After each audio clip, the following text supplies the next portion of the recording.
Well बाबा कैसे हो। एक प्लॉट जो इंटायर वॉल्यूम 1 की एंडिंग का सबसे बड़ा क्लिफ हैंगर रहने वाला है वॉल्यूम 2 आने तक कि साला वेक्ना ने विल को मारा क्यों नहीं, वेक्ना विल को छोड़ क्यों गया। क्या वेक्ना की ये चाल थी विल बायर्स के अंदर पावर्स जगाने के लिए। दूसरा ये कि क्या विल बायर्स इससे भी ज्यादा पावरफुल हमें देखने को मिल सकता है इन वॉल्यूम 2। तो करते हैं बात, क्योंकि कुछ लूप होल मुझे मिले हैं फ्यूचर स्टोरी के लिए, इसलिए करते हैं ब्रेकडाउन कुछ सॉलिड अमेजिंग थ्योरीज के साथ।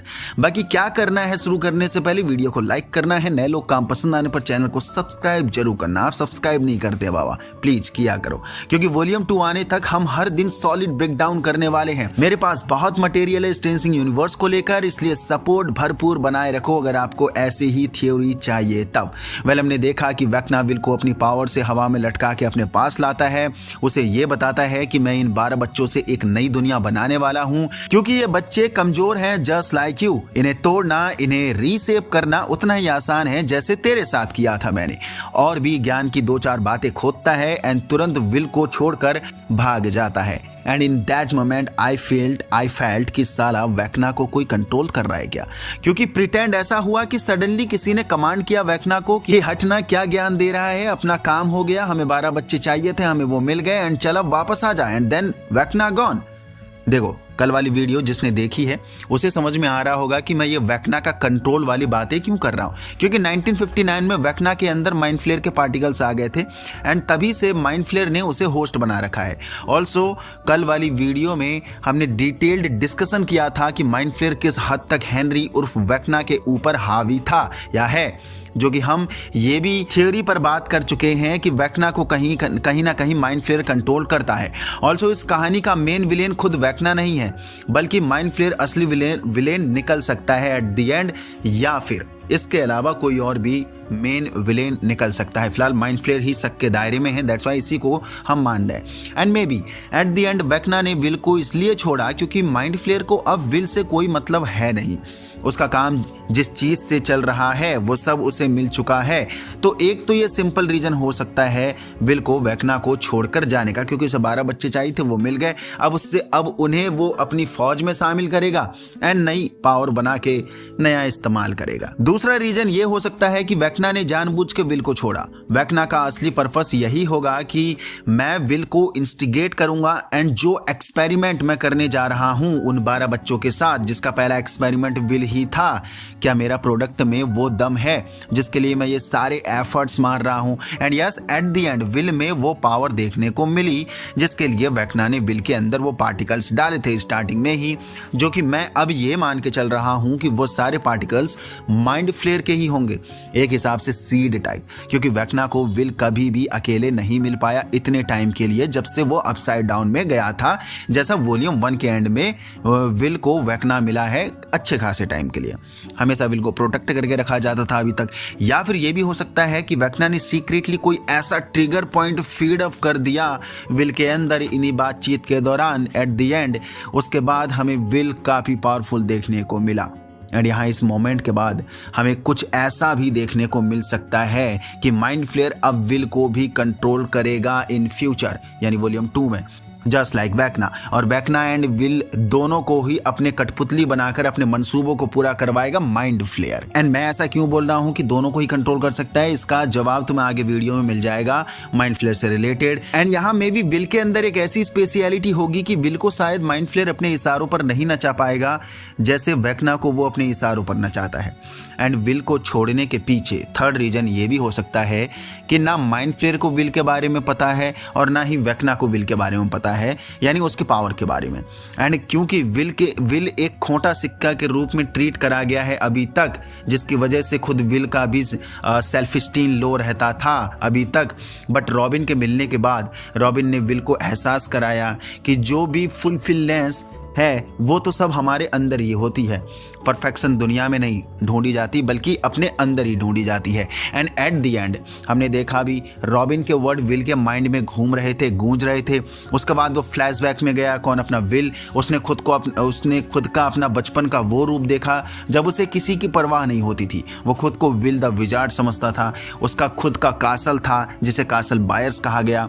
मीन्स उस बच्चे के लिए वही सबसे important and powerful figure figure था, ना कि कोई और था, यानी वो खुद विल, बच्चा विल। देन विल के अंदर की वो सारी पावर जगती है जो हमने देखा भी वॉल्यूम 1 के एंड में, जो अभी तक वो सीजन 5 के स्टार्टिंग से ही फील करते आ रहा था। देन विल ने खुद के अंदर झांका, अपने इमोशंस को साइड किया एंड फोकस्ड होकर उस विल द फकिंग विजार्ड को निकाल कर बाहर लाया, जो बचपन से ही डरा दबा बैठा था।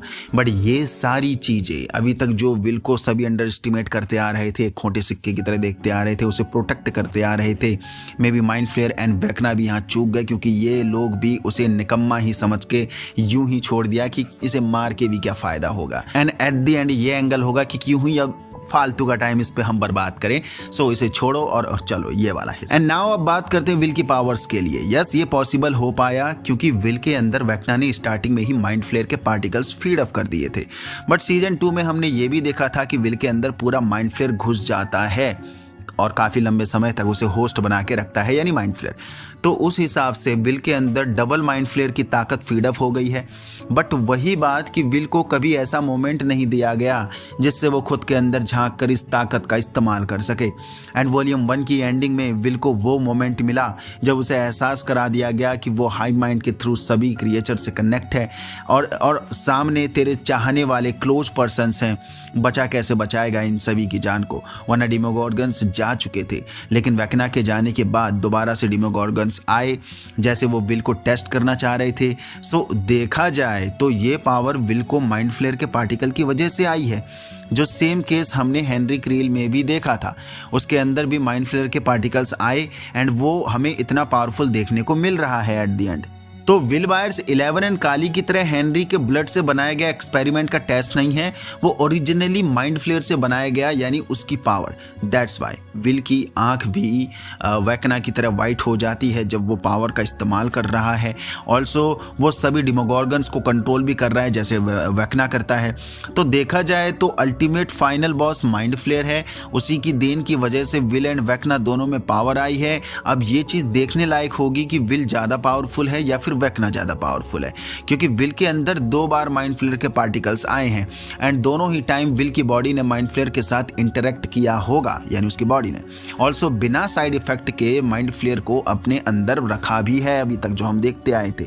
So that's why I assume कि विल ज़्यादा पावरफुल देखने को मिल सकता है एक मोमेंट पर, जब वो अपनी पावर के पीक पर होगा, इतना कि विल को भी अंदाजा नहीं होगा।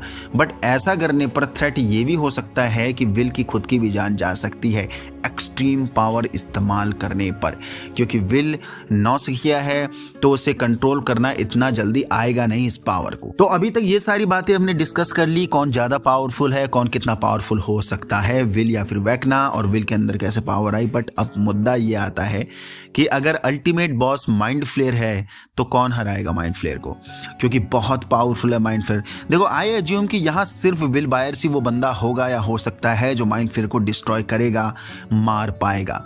जिसके लिए थ्योरी ये भी है कि जब दोबारा माइंड फ्लेयर ने विल को होस्ट बनाया था, क्योंकि फर्स्ट टाइम वेकना ने विल के अंदर माइंड फ्लेयर के पार्टिकल्स फीड अप किए थे एंड सेकंड टाइम जब माइंड फ्लेयर ने उसे होस्ट बनाया, तब एक ऐसा एंटीडोट विल के अंदर बन गया होगा, यानी विल की बॉडी में, जो उसकी गर्दन पर उसे महसूस होता है बार बार। एंड यही codex at the end help कर सकता है द बॉस माइंड फ्लेयर को हराने में विल बायर्स की। उसकी पूरी ताकत जो है वहाँ से आ रही होगी एंड यहाँ से वो एक्टिवेट होगा एंड फुल पावरफुल बनेगा। पर ऐसे में रिजल्ट यही निकलता है कि विल एट द एंड मारा जा सकता है या जाएगा। वो खुद को सेक्रीफाइस कर देगा मे बी, क्योंकि विल अपनी पूरी ताकत इस्तेमाल करेगा।